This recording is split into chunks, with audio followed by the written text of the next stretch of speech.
পোদ্দার বাড়ির সরস্বতী পুজো। এইটা কিন্তু আমার শ্বশুরবাড়ি পোদ্দার বাড়ি না। এইটা হচ্ছে বিলাস পোদ্দারের বাসায়।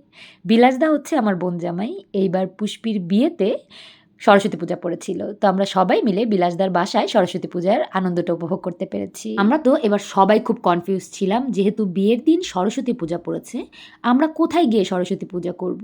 আর কোথায়ই বা সব বাচ্চারা অঞ্জলি নিবে? কিন্তু ভগবান থাকতে চিন্তা কিসের? ভগবান তো আগে থেকেই পরিকল্পনা করে রাখে। দেখেন একদিকে বিয়ের আনন্দ আরেকদিকে ছিল সরস্বতী পুজোর আনন্দ। পুষ্পিকে নামিয়ে আমরা সবাই মিলে সরস্বতী পুজোর আনন্দটা ব্যাপক এনজয় করেছি। পুষ্পিও বেশ এনজয় করেছে। কেন বলেন তো? বিয়ের আগে সরস্বতী পুজো, ব্যাচেলর লাইফে সরস্বতী পুজো। এটা কিন্তু একদমই অন্যরকম ফিলিংস।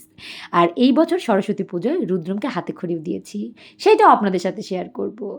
আগে শেয়ার করি যে সবাই পুজোতে ঠিক কতটুকু আনন্দ করেছে। আসলে সবাই যতটুকু না প্ল্যান করেছিল তার থেকেও বেশি আনন্দ করা হয়েছে এই পুজোয়। একে তো আমরা সবাই অনেক সাজুগুজু করেছিলাম আর পুজোর সাথে মনে হয় ম্যাচিংও হয়ে গিয়েছিল সাদা শাড়িটা। সরস্বতী পূজার সকালে এইরকম সাদা শাড়ি প্লাস হলুদ কুটোয় সাদা শাড়ি সব কিছু মিলে দারুণ একটা পরিবেশ। খুব শীঘ্রই রুদ্রমের হাতেখড়ির ভিডিওটা আলাদাভাবে শেয়ার করব। কেমন লাগলো জানাবেন। আর এইবার সরস্বতী পূজায় কে কথায় ছিলেন সেটাও জানাবেন। ধন্যবাদ সবাইকে।